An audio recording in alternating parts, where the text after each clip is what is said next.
Hello and welcome back to another episode of Magicians Only. Are you a magician? Great. Are you? If you're not, it's okay. You're welcome. I'm not going to tell anybody.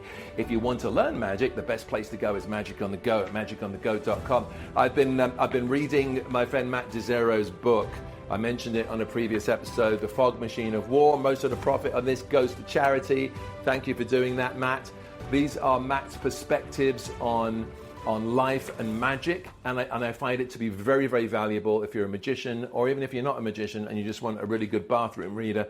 And and once you've done the book, once you've finished the book, you can just use the paper in the bathroom as well. I'm kidding. This is great.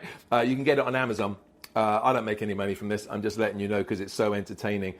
Here's another little excerpt from Matt's book, The Fog Machine of War. And I'm doing this because I really appreciate the time that Matt gave to us for Magicians Only, for Magic on the Go, in really honestly tipping all of the information that he has done. There will be part 4. There is a 4th part of Matt DeZero on cruise ships. That is coming. Until then, I just want to read this little thing from Matt's book. He says, I have to learn to be more optimistic. Last night, the gig sound didn't work. When it did, it was inaudible. The physics of the room made any speech echo and muffled. Sight lines weren't great, no stage. Still, I had a really great show, and the people were wonderful. I just worked it old school, belted it out, slowly grabbing section by section until you have them all, the way I was taught. I'm too easily head-faked, too negative about a show's potential when I'm faced with challenging conditions. It's also too easy to lose faith in one's skill set. It's not healthy to stew in negativity while waiting to go on. Point is, always be positive, even when faced with a potential shit show. Never know which way the sky will turn. Lessons from the road. I love that, and that's so true. I've been at gigs with Matt. I've gone to watch him do it. I saw him at a club, and he was just demolishing himself before he went on, and then he had a fantastic show. It was great. I've actually seen that in action. So it just goes to show you, you can have the perfect setup and have a shit show, and you can have a crappy setup and you can really make it work. And a lot of this is experience, and a lot of this is learning more than just magic tricks.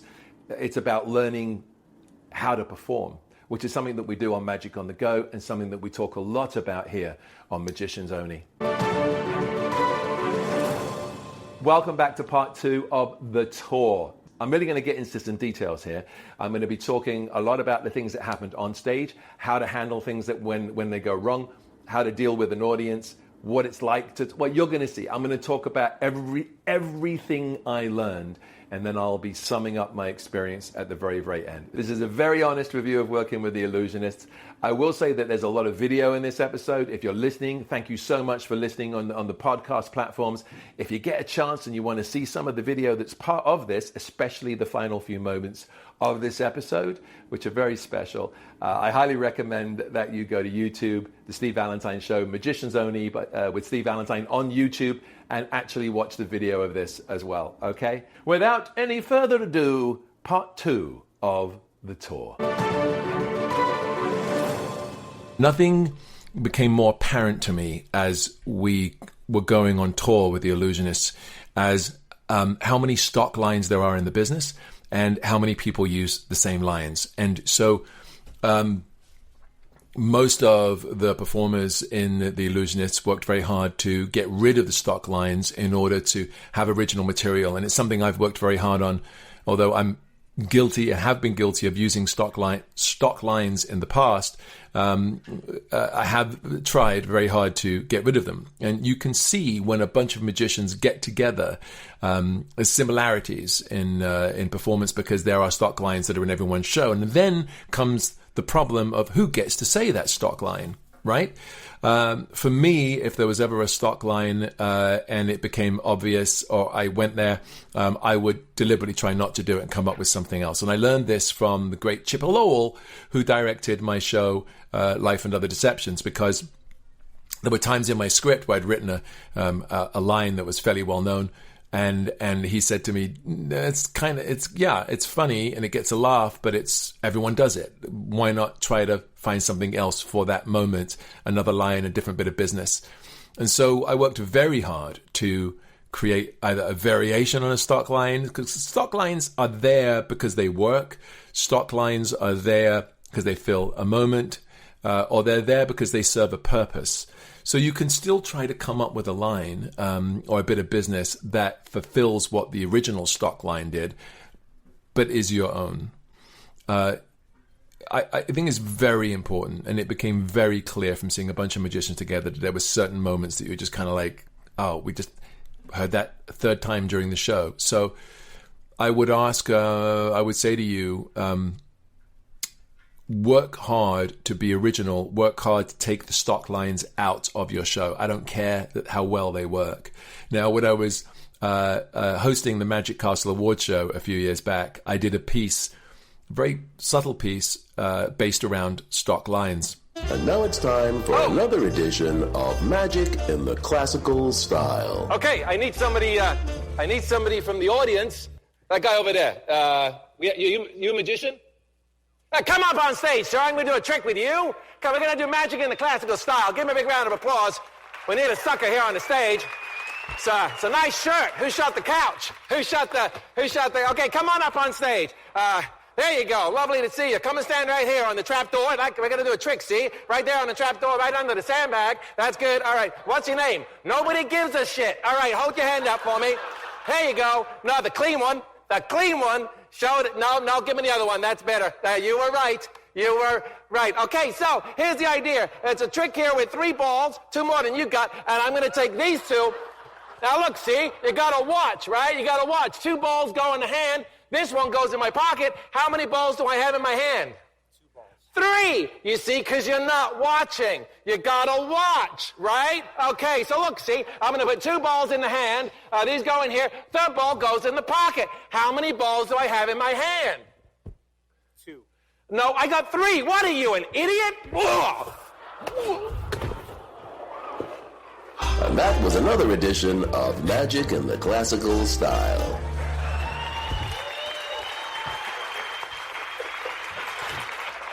By the way, I should explain that a stock line is a line that everyone uses. No one's entirely sure where it came from, and it just becomes this public property, even though there may be a magician saying, hey, that's mine. That was taken from my show 10 years ago. What was funny about this bit of video was many of the lines that I used during that segment, that sketch, were Walter Blaney lines. And Walter was getting an award, Zany Blaney was getting an award that night.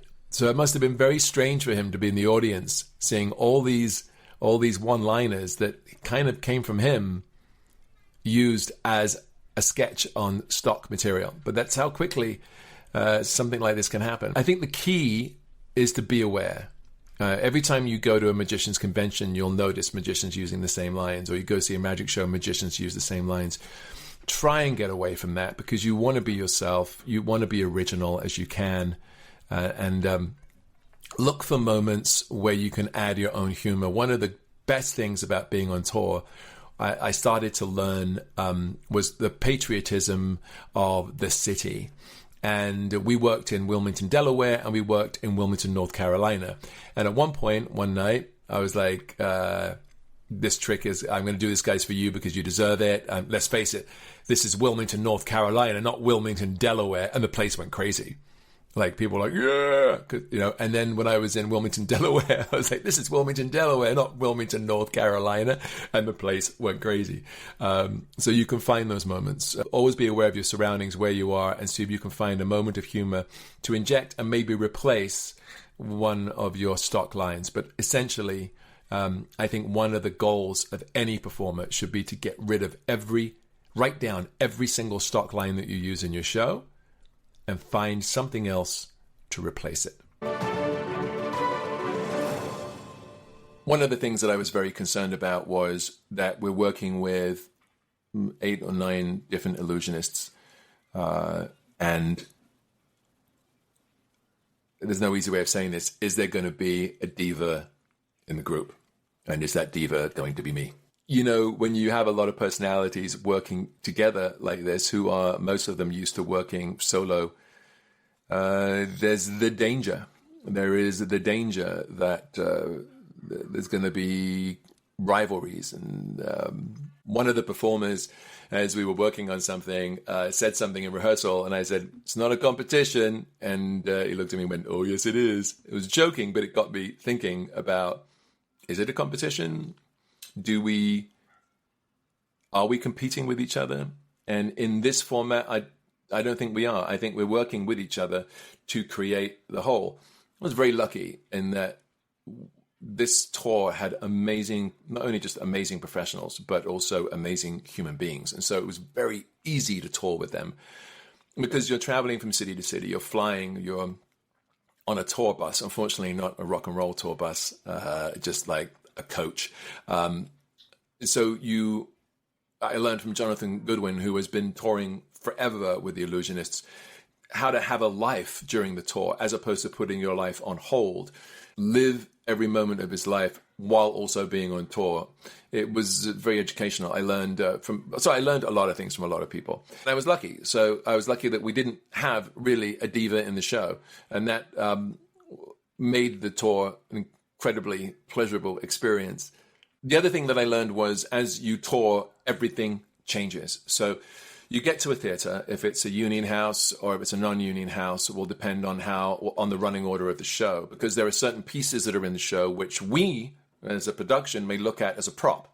And if it's a prop, we can place it, we can move it, we can do whatever we want. But a union house may look at it, a union crew, and may say that's not a prop, that's a piece of set. And if it's set and set dressing, that has to be moved and put into place by a member of the crew. And if there aren't enough crew to do that, then you have to bring someone in to do that, and that can cost just one piece can actually add $15,000 to $20,000 to the budget of the show for that week. So it's very important to be flexible. Every time we got into a town, we'd arrive, the crew would have got there earlier. They would have loaded in, set up the lights, gone through the show with the local crew.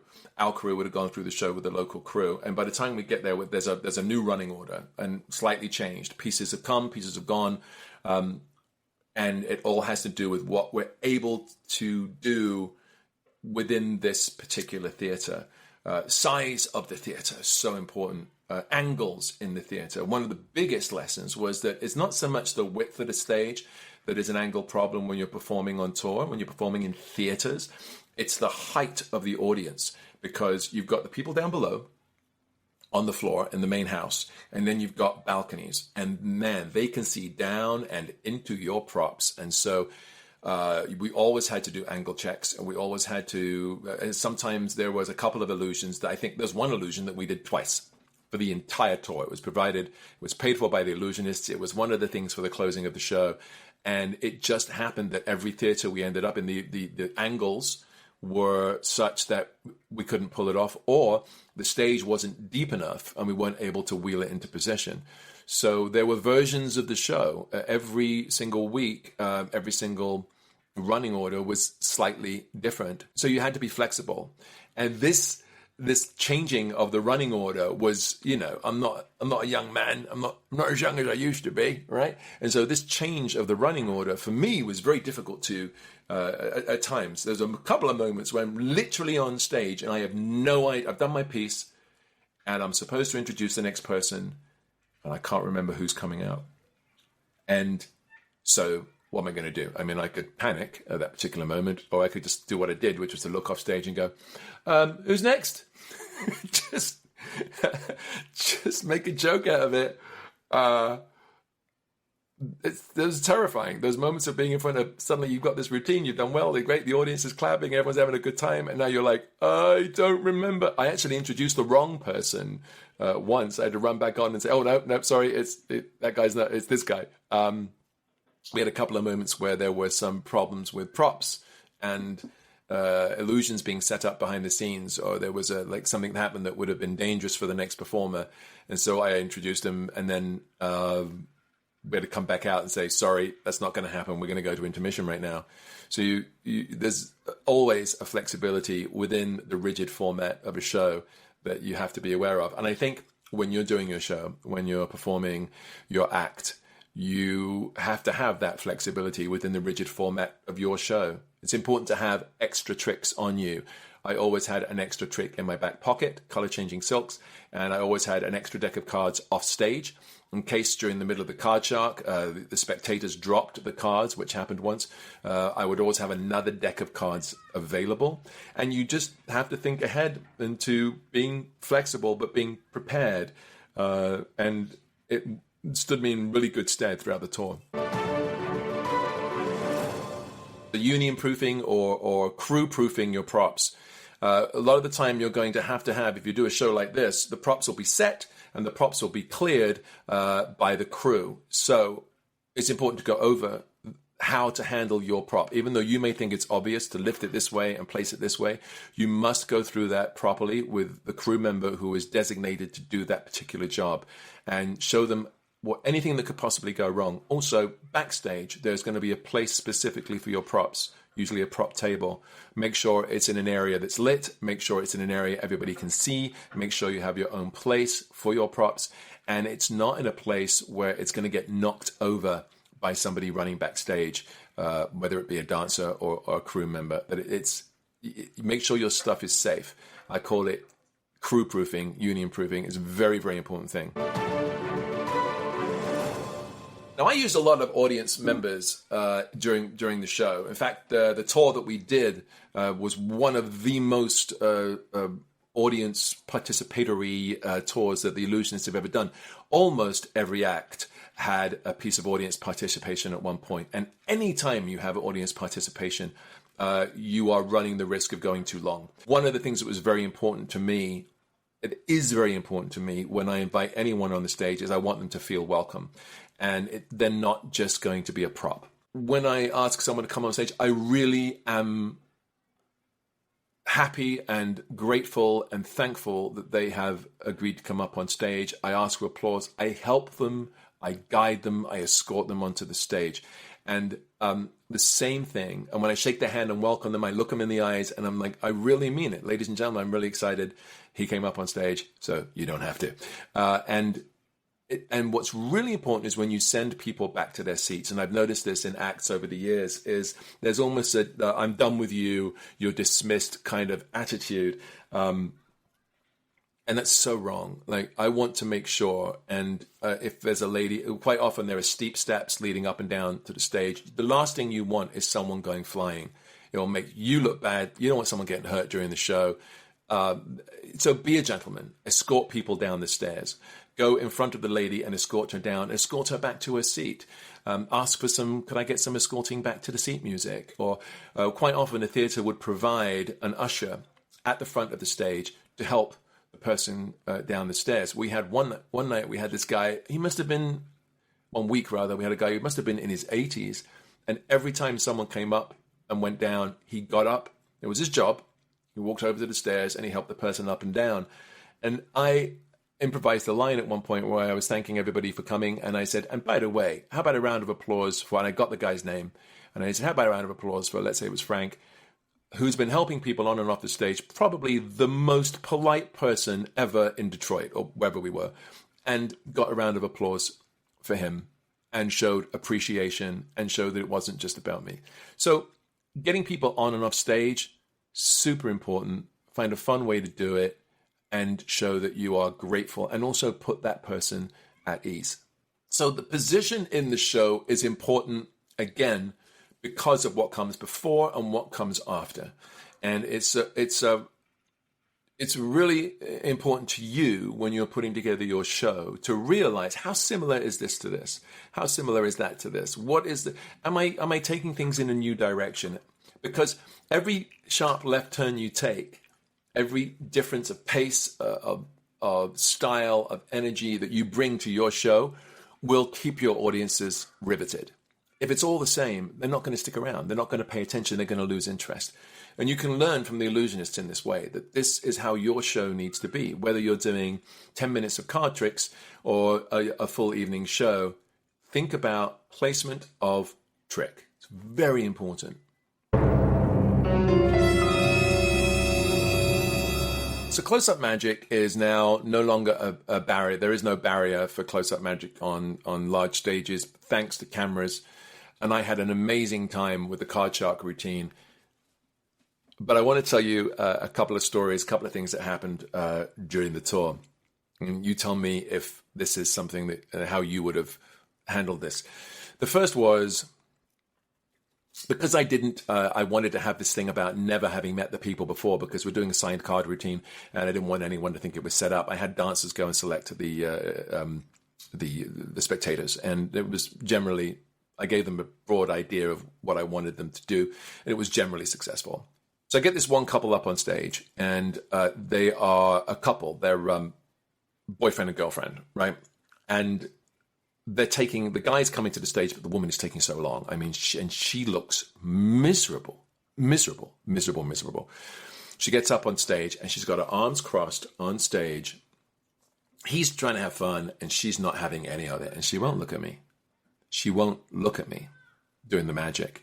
And I'm working off of this, looking at the camera, which is great because it's kind of this great Jack Benny. And if you don't know who Jack Benny is, go study Jack Benny, because his style of comedy, his very dry double takes and looks to the audience are perfect now for the kind of stuff we do on stage with cameras, because it brings your audience, you connect with your audience and they're on your side. And this is one of the things about when it comes to having to deal with hecklers or people that are just not into it on stage, is if they're doing the stuff to you, you have somewhat permission to respond, as long as you do it with class, right?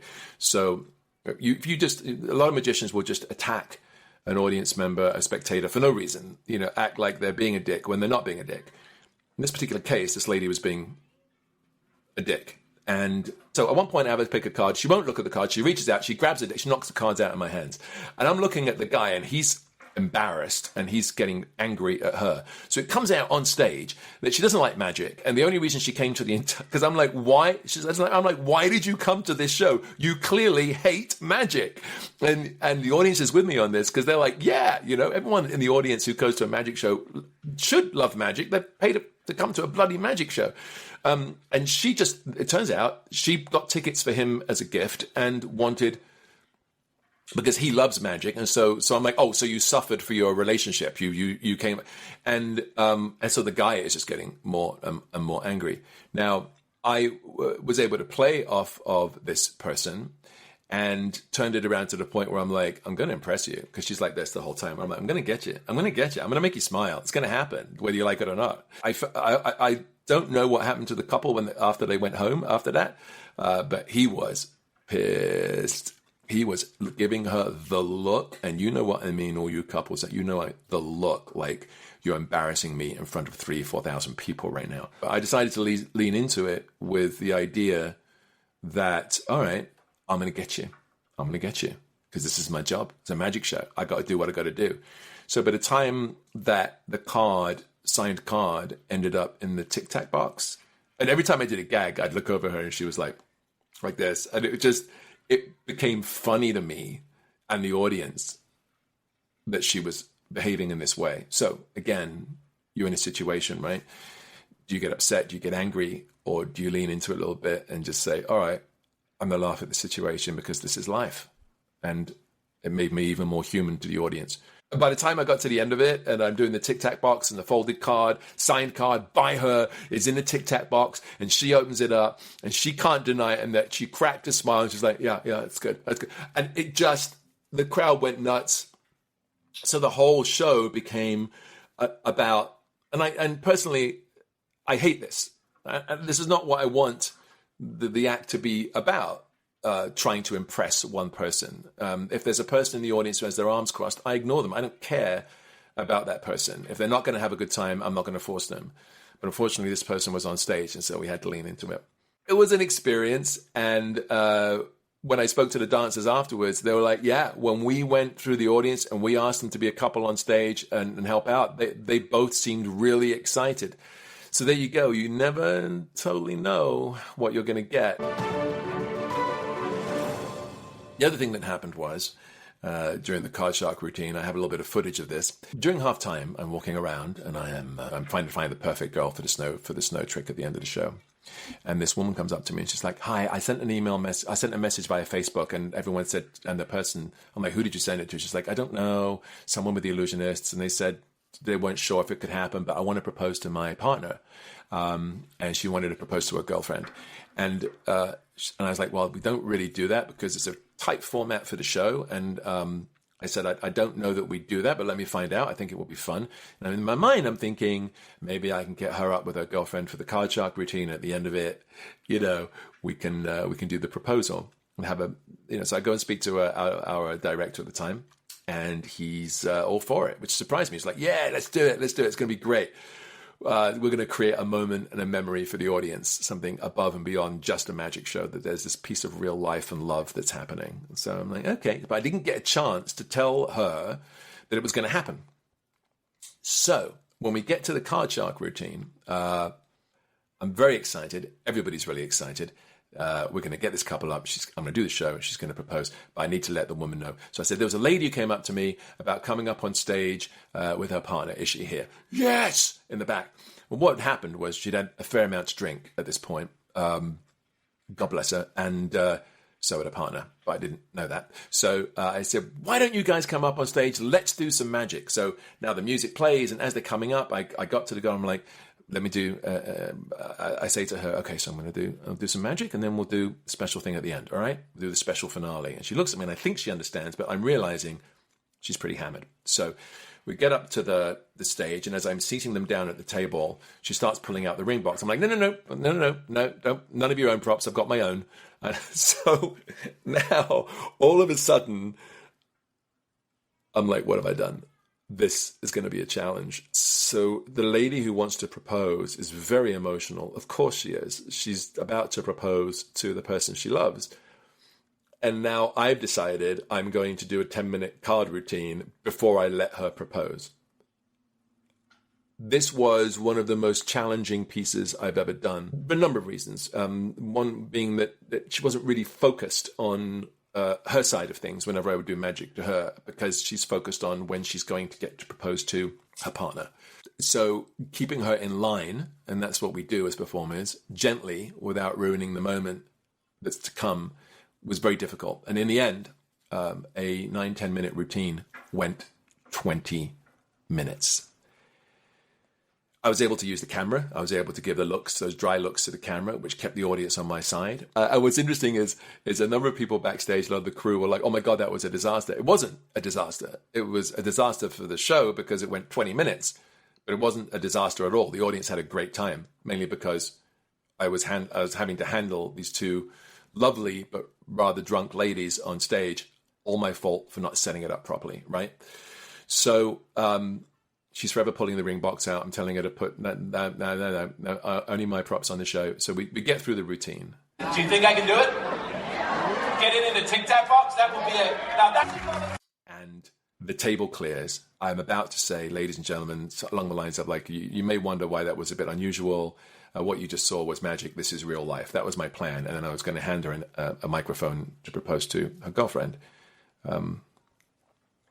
At which point she runs off stage. Because she'd taken out the ring in the ring box. She'd taken out the ring box and put it underneath the table on a shelf. So the table had been whisked off stage. And she just runs off into the darkness. And no one knows what's going to happen. And she leaves me on stage, at which point I say something along the lines of, "Ladies and gentlemen, the newest member of the Illusionists." Ladies and gentlemen, the newest member of the Illusionists. And she comes back out. And I have to finish what's going on. So I say, "This is real life." And I hand them the microphone, and she drops down on one knee and she proposes to her girlfriend. And it was a lovely moment. It was a long time coming. I mean, essentially the show bloody halted because it did. It was still a super long routine. Even though it was funny, even though it worked, it was a challenge. I remember going into the audience and there was a guy with a T-shirt that said, "Pick me." The T-shirt actually said, "Pick me." And of course I didn't. One of my favorite moments was the discovery of, I changed one beat at the beginning with the signed card. I was doing a fancy flourish and finding it. And then I decided maybe the card on the forehead would work in this environment because of the camera. But one of the extra moments that came with it spontaneously one night, and I kept it in, was the guy's looking through the deck and I've got the card on my forehead and it's on camera and everyone's laughing. And I'm like, do you see it up here? And as I turned to look at the screen behind me, he would turn and look at the screen. Of course, the back of my head is towards him on stage, and also on camera, the back of my head is towards him. So he sees the back of my head on the screen as we're looking up. And I'm like, is it in the deck? And so I direct his attention down to the deck as I turn around. And we got this great kind of extra moment out of the card on the forehead, which was lovely. Number of things that I learned when I was on tour. Stuart had this incredible. It's basically a roll-up bag that is designed to hold jewelry, but he used it for all his tricks and his gimmicks. And he would hang it on the back of a door, and it would unroll, and that was an amazing thing. I learned about travel cubes, which, if you're going to travel, are these. You can look them up. They're these cloth bags with zips, and they come in different colors. So when you pack in your suitcase or you pack your props, you're able to find the thing you're looking for straight away without rummaging and pulling everything out. These are incredible tips if you're going to travel as a magician, as a performer, or just as a human being. One of the things that happens when you're touring is you have to figure out how you're going to get from costume to costume, prop to prop, pocket management, where your props are going to go so that you can then reset for the next show. It's different to when you have your own show, as you know, because you're going to have all your tables and everything on stage. So it takes a lot of thought process to figure out where everything goes in your pockets, and you learn. One of the things that I created in setting the show up at the beginning every night was an index card system, because as much as I knew my show backwards, a couple of times I had forgotten a prop. I'd forgotten a marker pen at one point, and flashlight that I use in my chocolate box routine. And so I created this index system. In fact, I filmed a little thing about it. Here I am. There you go. I got my new equipment, which I'm really happy with. All right, so let's have a look here. So basically, the way I set up the table, it looks like a mess. And I've got my makeup over here. Very important to bring your makeup with you. But also, the way that I set it up is I run from right to left all the tricks in the show that I'm going to be doing. And so all my chocolate box stuff is right here. Then there's the angel card. Then there's the card in the tic-tac box, the card to wallet routine. And then there's the vanishing cage and a bunch of extras. One of the things that's really, really important, and a lot of people do it in a different way. Some people, when they have all the bits and pieces they need to set up for their show, what they'll do is they will have in their mind just like a tick sheet, because you kind of know it, right? But it takes a long time. You run through your show. I used to have a sheet of paper when I would write everything, and now I do index cards, and let me show you why, okay? Each index card has just a couple of things that I need to remember to set up. They're numbered, they're in order, and so as I do each page, I put it underneath. Thereby, when a page goes underneath, I know that I've done it. So, for example, box filled with chocolates in the bag, glass in the bag, balloons in the bag, box and stool set. Okay, well, there you go. I love the music. That's Jonathan Goodwin just went on stage as Daredevil. All right, and then that goes underneath, so I know that I've done that. See, so I write all these things down, and then what happens is I set it up in a row, and that's how I make sure that I don't forget anything. And I mean, don't get me wrong, I forget stuff. I still forget stuff all the time, just because I get distracted for a minute, and then, you know, and then I think I put it in my pocket, but I haven't. But that is the biggest safety tip that I can give you when it comes to setting up any magic show, but especially when you're doing a bunch of shows, because what happens is, not only on stage do you start to think, oh wait, did I do that line? Did I say that line? Repeat yourself. You don't say a line because you think you've already done it, or suddenly a line will come out from an earlier performance. But also the same thing happens when you're setting up. Did I set that up? I'm sure I put it in my pocket, and you didn't. So use the index card technique. It's been very useful for me. One of the things that was really clear from going out at halftime was how much the audience wanted to meet the magicians, and not just the kids. Obviously, the kids want to meet you, but also the adults. And it's very clear from touring with the Illusionists that people love magic. On the whole, people love magic, and so when we go out to perform, I feel like in the old days you used to have to battle to get people to love magic. when you said you were a magician, you'd get a roll of the eyes, a shake of the head. People were audiences had this view of a magician as being cheesy and annoying. And now, even though there are cheesy and annoying magicians, and we all know them, now when people come to see a magic show, they are so open to being amazed that you don't have to hit them over the head with everything as much as you used to. And they're ready for you. And one of the most important things to me at the end of every show, almost every show, was to go out, take pictures with the audience members, shake hands, sign autographs with everybody out. I was out there with the other cast members. We had a step and repeat. And it was as important as the actual show. People want to tell you that they enjoyed it. They want to tell you a story about them and magic or another magician. And we had a lot of fun. Even some local police in one town were there, and we pretended we were getting arrested, and it made for a great picture.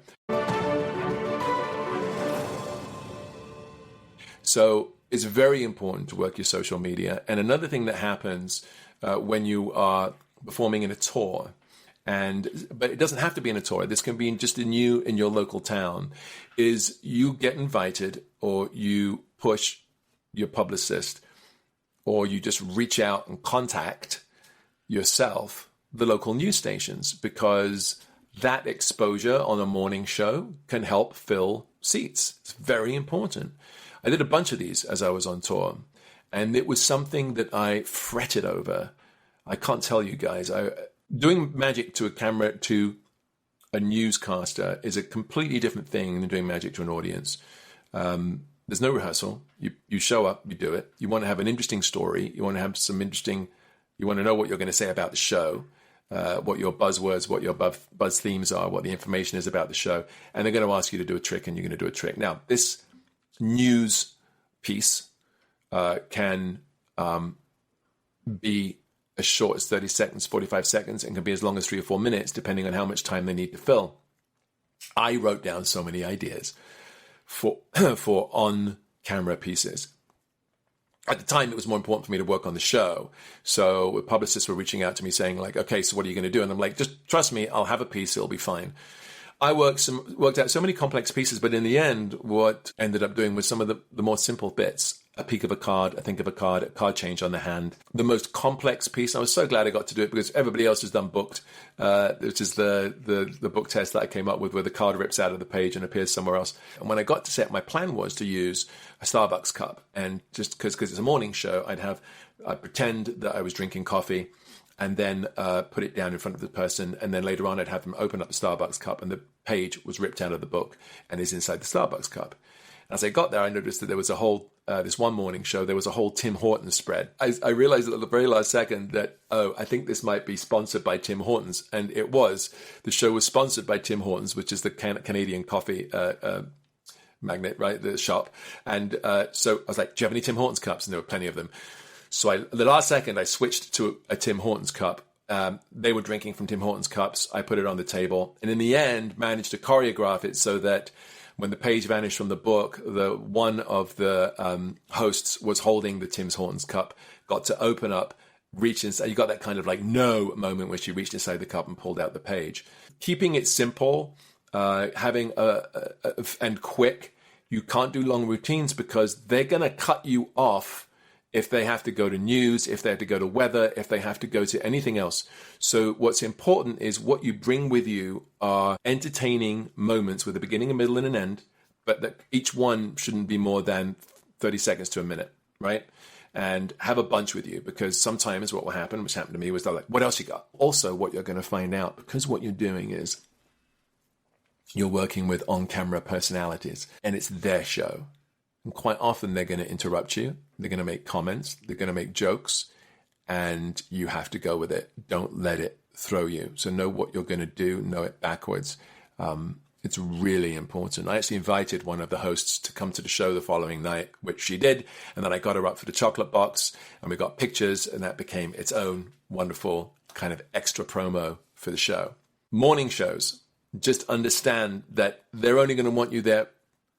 You're going to prepare a lot for a morning show, and you may end up doing a tiny piece of it That's okay, as long as you promote what you need to promote, and you get the name of the show, you get the timing, the theater, the nightclub, wherever you're performing, the website, get it flashed up on screen. Most importantly, get your social media moments out of it. Have someone photograph the thing happening so you've got images or video that you can put on your social media and connect to their social media so that you're promoting yourself as well as whatever show it is that you're doing. So, final thoughts. Would I do it again? Absolutely. In fact, I'm planning on doing another tour once we get through this quarantine. In a heartbeat. I learned so much about pacing and timing and connecting with an audience, and you should always be learning all the time.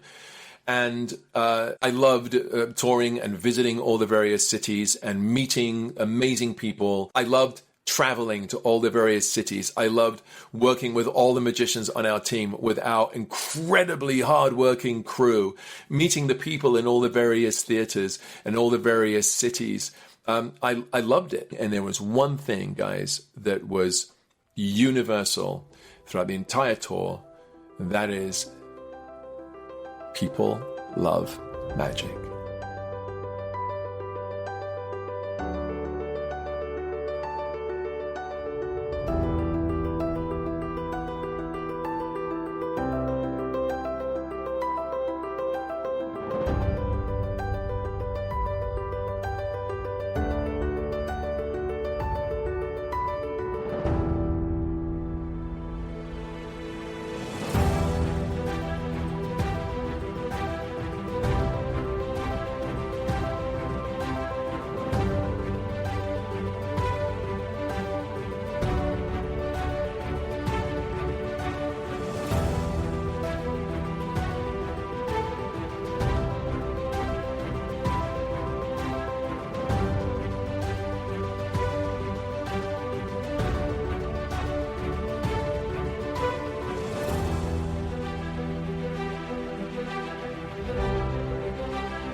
Amazing show tonight. Thank you, Wilmington. We've got one more tomorrow, matinee. I've still got confetti in my hair. Why? Well, when you know, you know.